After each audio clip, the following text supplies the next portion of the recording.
Nom du Père, du Fils et du Saint-Esprit, ainsi soit-il. Donc, assez récemment, a été votée la constitutionnalité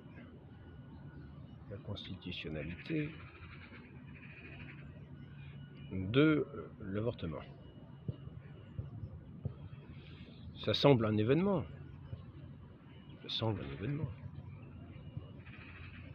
Qu'est-ce que ça change dans le fait?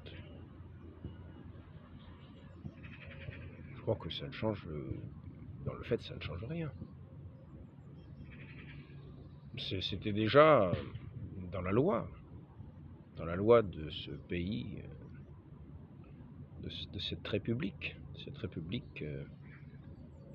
on peut dire française ou anti-française, car ce qui va dans le sens de enlever les forces vitales d'un pays, on ne peut pas dire que ce soit dans le sens de ce pays, de cette nation, de ce peuple.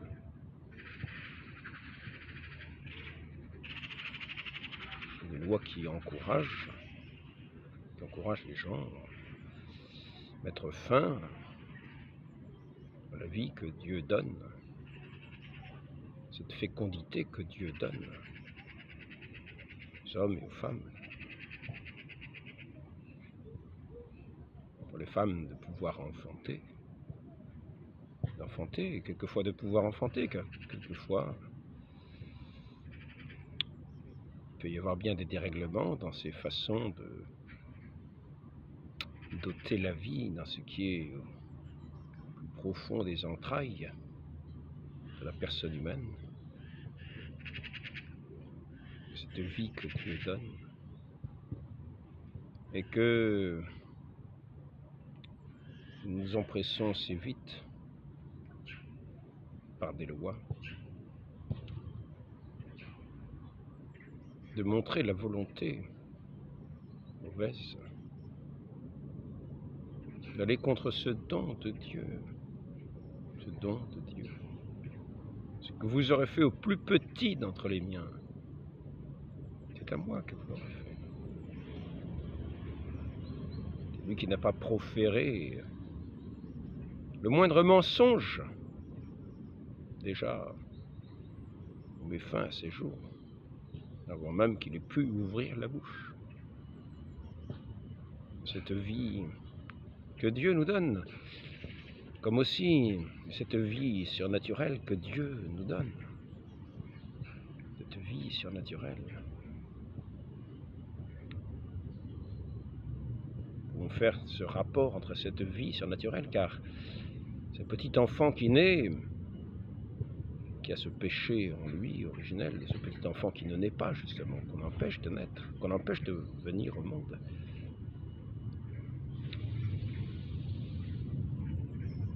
qui a déjà cette âme qui est insufflée dès sa conception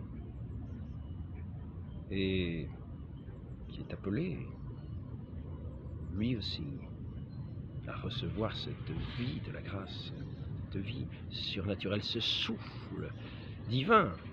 On ne parle pas ici de l'âme qui l'a reçu déjà, mais ce souffle du Saint-Esprit qui va le régénérer, pour autant qu'on l'accueille, comme aussi ses parents, pour autant qu'ils accueillent ce souffle du Saint-Esprit, ils auront cette âme vivante, cette grâce de Dieu, ils seront rétablis dans cette amitié de Dieu, dans cette grâce de Dieu.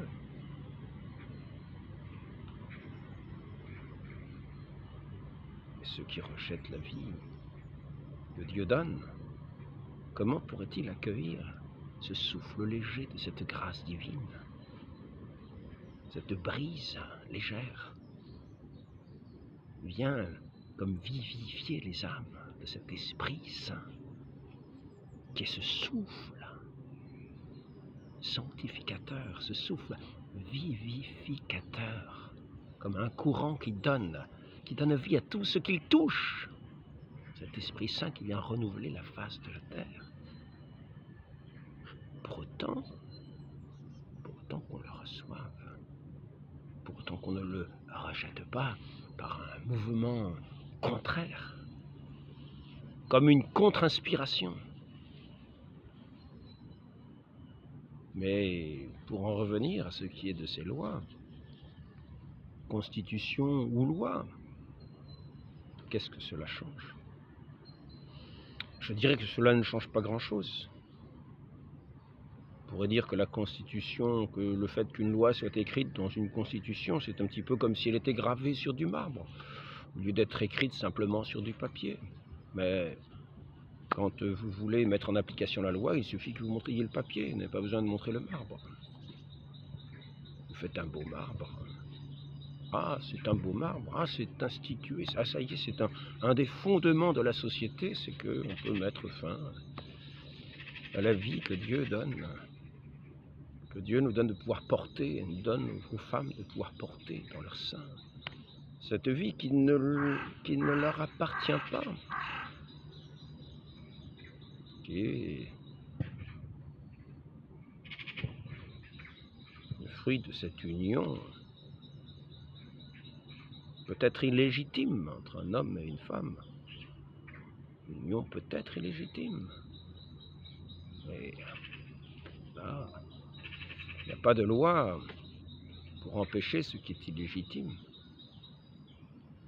La liberté, les donner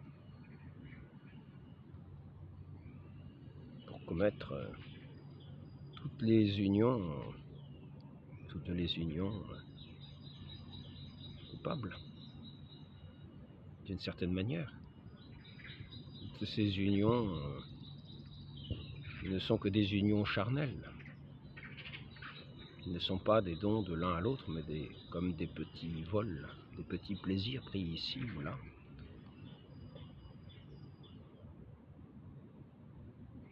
Parce que nous n'avons pas cette éducation, nous n'avons pas eu cette éducation, cette responsabilité,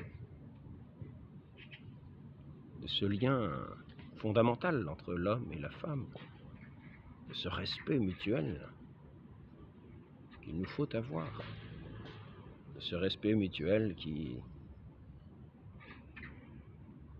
est une estime mutuelle dans la charité, dans l'estime de ce qui est véritable, dans l'estime des choses véritables, dans l'estime de ce qui tient de la vie, de cette vie que Dieu donne à tous, grands ou petits.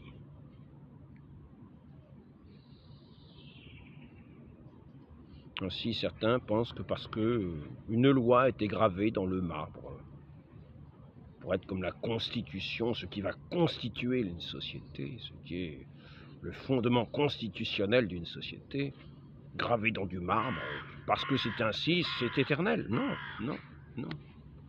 Les républiques sont passagères. Ce qui a été fait un jour, écrit dans du marbre, peut être brisé le lendemain, sans aucune difficulté. Ces lois de ces républiques sont changeantes, parce qu'elles ne sont pas établies sur ce qui est vrai.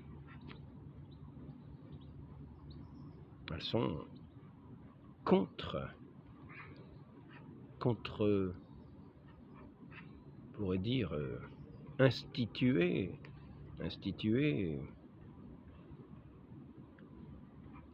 peut-être pas contre nature, mais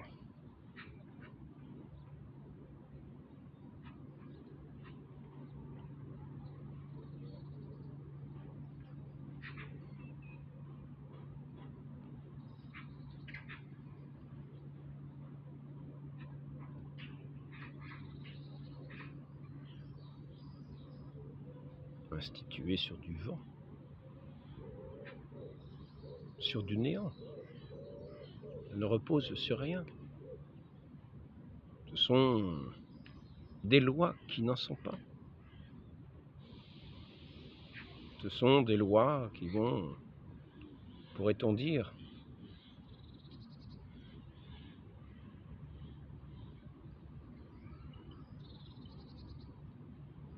contre ce qui est de plus essentiel. Notre Dieu nous donne la liberté de l'aimer. Et cette liberté, dit-on, rejoint la liberté religieuse. Cette liberté est essentielle. Pour pouvoir aimer Dieu, il faut avoir ce mouvement libre de pouvoir nous donner à lui, de ne pas nous donner à lui. C'est une adhésion volontaire à notre Dieu, qui de toute façon, notre Dieu, est l'alpha et l'oméga, qui a le premier mot et qui aura le dernier. Il sera notre juge, lui qui est la pleine lumière et qui voit toutes choses dans cette pleine lumière des consciences.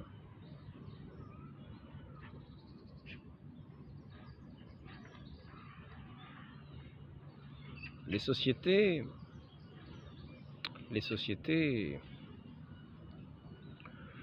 sont garantes de cette liberté essentielle qui nous permettra d'adhérer véritablement à notre Dieu et d'entrer véritablement dans son règne. C'est-à-dire de ne pas être un esclave, mais d'agir comme enfant de Dieu, dans cette liberté des enfants de Dieu, en accomplissant les œuvres de Dieu de tout son cœur, véritablement. Et cette société, les sociétés dans lesquelles nous sommes, est-il dit dans le Concile Vatican II, selon l'enseignement de l'Église, doivent être garantes de ces libertés, mais dans une juste mesure. C'est une liberté qui a une juste mesure.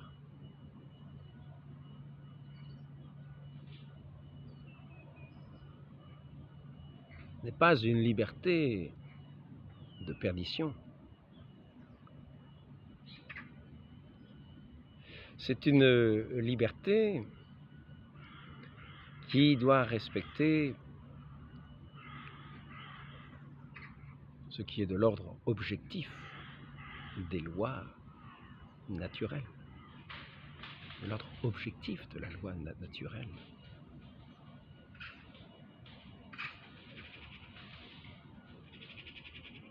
Et tout ce qui va contre cet ordre objectif de la loi naturelle va dans le désordre des sociétés, dans le désordre des consciences, dans le désordre des esprits, contre l'ordre divin. Et cela n'est pas un droit. Nous avons bien la liberté, mais le crime n'est pas un droit. C'est-à-dire que cette liberté, que cette société garantit à chacun, a des limites. Des limites qui ne permettent pas ce qui s'appelle, qui ne permettent pas le crime, qui ne permettent pas le vol, qui ne permettent pas les outrages aux uns et aux autres. Donc, pour en revenir à cette constitution, qu'est-ce qui est changé? Pas grand-chose. Les lois permettaient aux gens, contre le droit naturel, contre la défense des plus petits, de ceux qu'il y a de plus petits, des plus...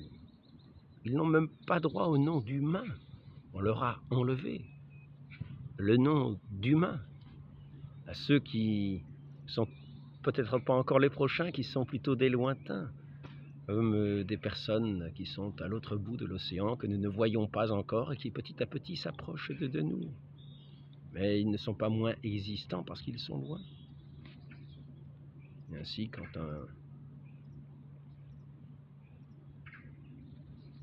cette vie est donnée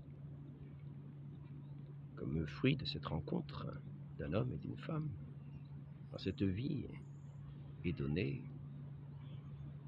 comme le plus petit des êtres, le plus petit des êtres qui doit parvenir à cette lumière, à cette plénitude que Dieu veut donner à chacun. Il appartient à chacun de veiller précieusement, parce que celui qui est appelé à cette plénitude que Dieu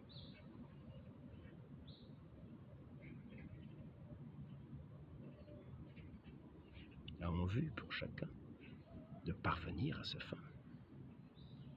Comme un petit enfant qu'on prend par la main et que l'on veut guider, que l'on veut éduquer, à qui l'on veut permettre de pouvoir accéder à tous les biens que nous-mêmes espérons, dont nous-mêmes jouissons. Et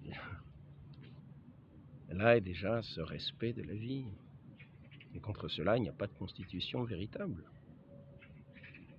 Pas une constitution véritable qui nous permette de dire non, non, non, non, non. Constitution, tac, on l'enlève, dégagez les plus petits. Non, il n'y a pas de constitution, il n'y a pas de loi de ce genre. Ce sont des lois qui n'ont pas de fondement légitime. Et les sociétés qui sont établies sur de telles lois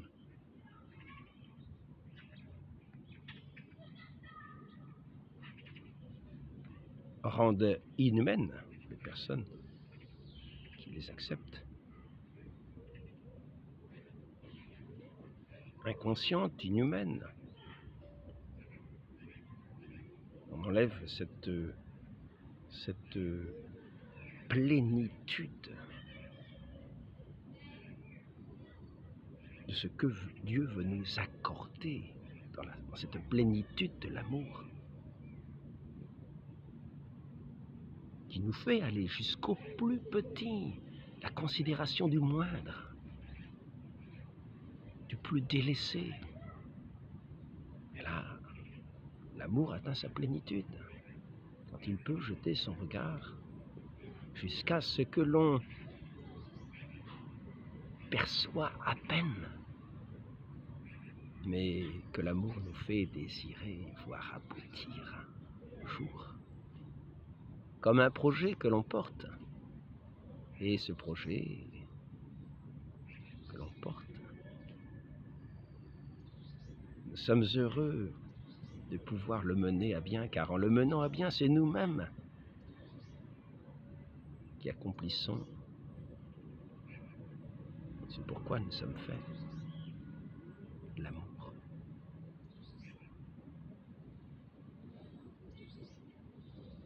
Faire les choses dans l'amour. Éduquer les enfants dans l'amour. Et il n'y a pas contre cela de constitution. Il n'y a pas contre cela de constitution. Il n'y a pas de constitution contre la charité. Vous enlevez la charité, un coup de constitution inscrite dans du marbre. Vous enlevez l'humanité. C'est comme si vous enlevez la liberté. Cette liberté est vide et creuse. Elle n'est que du vent.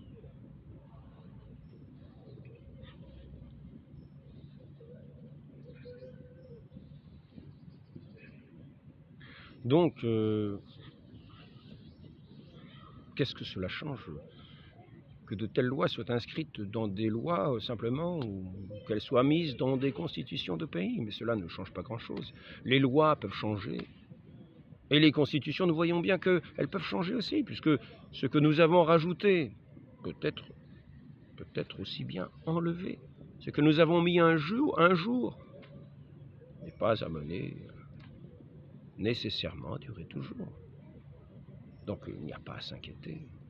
Ce que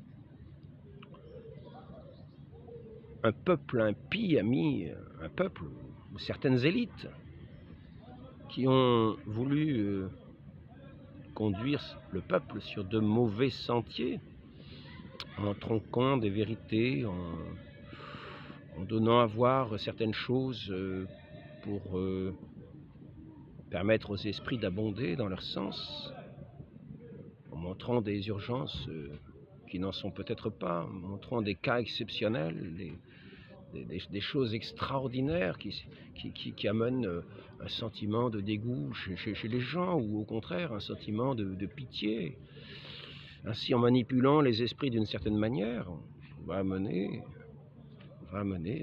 à, à- à vouloir inscrire dans les lois, et puis ensuite dans des constitutions, certaines pratiques qui sont pour la destruction des peuples. Donc, que ces lois soient inscrites simplement dans des décrets, écrites simplement, ou que ce soit des constitutions, ça reste en gros la même chose. Simplement, on veut insister un peu plus davantage, dire que c'est ça, dire que c'est pour la République quelque chose de quasi sacré. Effectivement, cela change le comportement des personnes. Cela déresponsabilise les personnes dans les relations qu'elles peuvent avoir les unes avec les autres. D'ailleurs, il est assez remarqué, tout à l'heure je suis arrivé, et je voyais une petite fille qui joue au ballon. Bon, mais c'est bien. Et c'est vrai que je vois très rarement maintenant des petites filles qui jouent à la poupée. Je me souviens que quand j'étais gamin, je voyais des petites filles qui jouaient à la poupée. Alors il fallait habiller les poupées, moi-même quelquefois, mais d'ailleurs je participais à ces jeux. Il fallait habiller les poupées, etc. Leur mettre des vêtements divers, il fallait leur donner le biberon, on les faisait parler, alors elles échangeaient des mots, tiens, bonjour, et il fallait une certaine imagination. On leur faisait la dinette. Je me souviens, j'ai déjà dû faire, comment ça s'appelle? J'ai déjà dû faire de la bouillabaisse, moi. Alors je prenais de la boue, je prenais un petit peu de bâton, des trucs comme ça, je remuais ça, puis ça faisait de la bouillabaisse. Et puis il y avait les petites assiettes, et puis il y avait les couverts, et puis cela donnait goût aux enfants, aux jeunes filles, de voir la maternité, le sens de la maternité. Elles étaient ainsi sensibilisées à ce que faisait leur mère, et elles-mêmes, un jour, étaient ainsi sensibilisées à ce qu'elle serait un jour mère, elle aussi. Que d'elle naîtrait un petit enfant, et qu'il faudrait l'éduquer, l'élever, le nourrir, l'habiller, lui donner à boire, et faire attention à lui dans des douces paroles, en lui chantant une petite chanson, petite berceuse. Mais là, maintenant, je vois plutôt des filles qui jouent au ballon. Comme si être mère, cela n'était pas grand-chose. Comme si les petits-enfants, bah, je sais bien, mais peuvent peut-être eux, il est en kikinant, le petit frère est peut-être en kikinant. Bon, je ne dis pas que c'est comme ça, parce que les enfants aiment les enfants. En général, les enfants aiment les enfants. Si vous avez un bébé, il va regarder le bébé qui est à côté. Si vous avez fait des enfants de 2 ans, ils vont se mettre plutôt ensemble, ils vont se regarder, ils vont arriver, ils vont se prendre les affaires les uns des autres. Mais néanmoins, je remarque, me semble-t-il, que les petites filles jouent moins à la poupée qu'avant.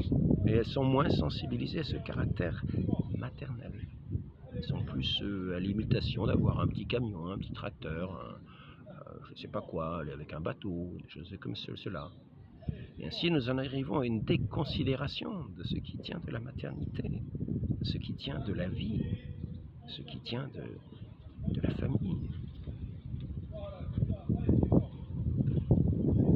Comme si on amenait une société où on dégoûterait les petites filles de devenir des mères. Et ainsi, aujourd'hui, nous voyons que le taux de fécondité des familles, il y a un homme et une femme, disons, hein, eh bien le taux de fécondité est passé en France, aujourd'hui je crois que c'est 1,6. Dans certains pays c'est 1,5. Je crois que Russie 1,5, ils essayent de faire un travail pour natalité, pour encourager la natalité, pour décourager l'avortement.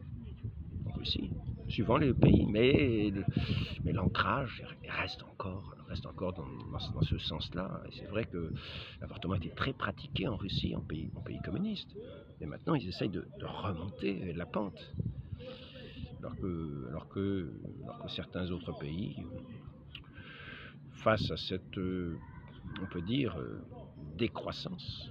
Car quand on en arrive à 1,5 enfants par famille, quand il y a un homme, une femme, ça fait 2 personnes, ben les héritiers, il n'y a plus que 1,5. C'est-à-dire qu'il y a un quart en moins, un quart de la population en moins. Donc c'est sûr que pour l'éducation nationale, ça amènera moins de dépenses. On n'a pas besoin d'éduquer les gens, il suffit de les faire venir d'ailleurs où ils ont déjà été éduqués. Peut-être. Peut-être certaines élites pensent de cette façon-là. En tout cas, personnes qui tiennent lieu d'élite. Car les élites, en fait, sont des personnes qui excellent dans leur domaine. Ce ne sont pas des personnes qui sont à la tête, qui sont les plus lamentables. Non. Ce sont les élites sont les personnes qui excellent dans les domaines où elles sont. Que ce soit un potier, que ce soit un artisan, que ce soit un maçon, que ce soit professeur, que ce soit de tout ce qu'on veut. De ce qu'on veut. L'élite, c'est celui qui fait le travail, de la manière la plus parfaite. Pas celui qui occupe un poste plus ou moins haut, non. C'est celui qui fait son travail de la manière la plus parfaite. Là, c'est l'élite. Donc, je dis juste, à mon avis, la seule chose de laquelle on peut s'inquiéter, c'est que chaque année, nous distillons ce poison qui va contre la vie, contre ce sens de la vie, contre ce sens de Dieu, contre ce sens de la charité, en n'étant plus capable d'accueillir la vie. Et là est un désastre, que ce soit en loi ou dans la constitution d'un pays. C'est de le vider de sa sève. Non, cela n'est pas possible. Cela n'est pas possible. On ne peut pas appeler ça une constitution. C'est effectivement, ces républiques-là, depuis le début, sont contre nature, contre Dieu, antichrist, anti-humaine.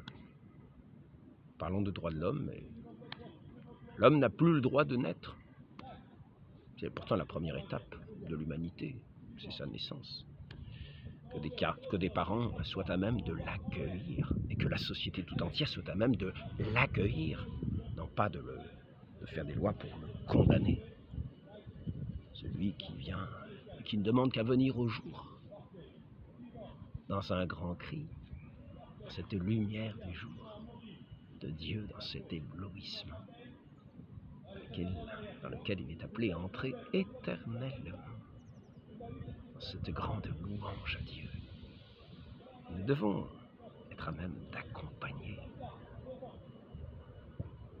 ce que Dieu crée et qu'il confie à ses parents pour les amener dans cette grande lumière de l'amour divin,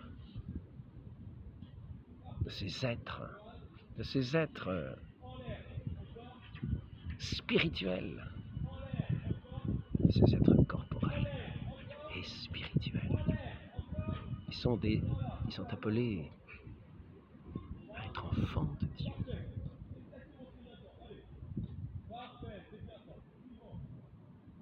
Qui ira priver Dieu de ses enfants qu'il appelle à venir au monde? Faisons bien attention, car notre Dieu est plus grand que nous. Ne connaissons nous ni l'alpha ni l'oméga. Nous savons que cet alpha et l'oméga, c'est notre Seigneur Jésus-Christ.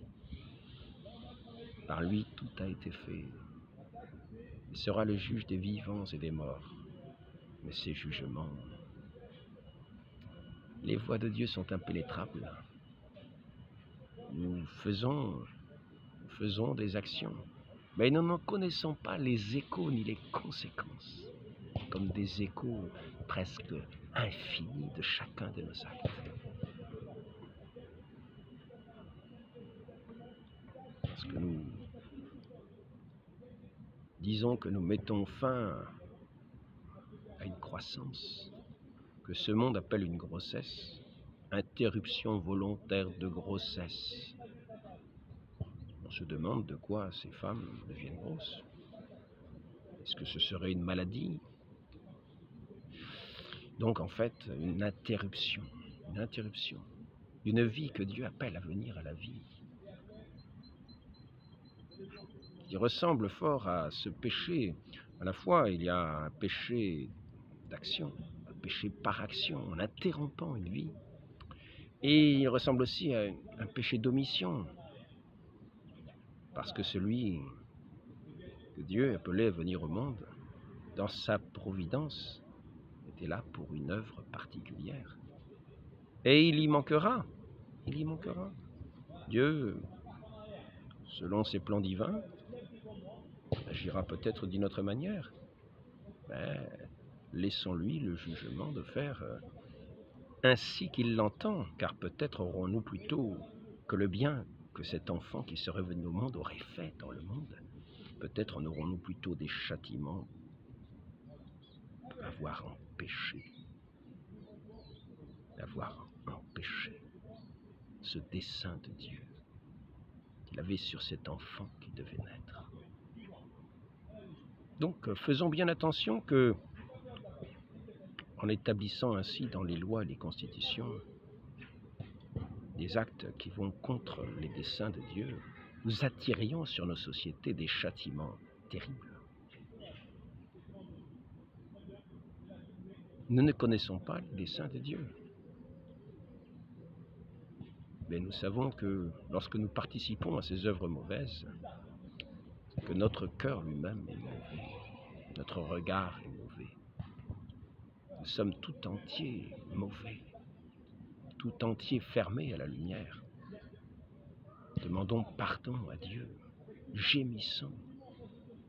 Et quant à tous ceux qui déplorent ces actes de ces sociétés, qui sont contre nature et antichrist contre Dieu, sachons bien, ne nous inquiétons pas du fait que ce soit en loi ou en constitution. Ce qui a été fait un jour dans ces pays peut être du jour au lendemain complètement effacé. Espérons. Et travaillons par cette parole à ouvrir le cœur des parents, le cœur des jeunes femmes, le cœur des jeunes hommes, le cœur de tous ceux qui nous entourent, à cette lumière de Dieu, à cet amour de la vie qui fera que on ne fera pas des interruptions de cette vie que Dieu donne, mais qu'au contraire nous aurons à cœur de l'accueillir. Et ainsi, comme nous accueillons ce Saint-Esprit de Dieu, lorsque nous devenons les temples du Saint-Esprit, nous saurons aussi accueillir ces enfants que Dieu donne. À ceux qui sont appelés à être ses parents. Demandons cette grâce à notre Sainte Mère du ciel, qui nous a enfantés dans l'ordre de la grâce en nous donnant son Fils. Elle qui méditait les moindres de ses actions, le moindre de ses paroles qui, comme un germe, devaient fructifier pour la vie éternelle. Ainsi soit-il, au nom du Père et du Fils et du Saint-Esprit, ainsi soit-il.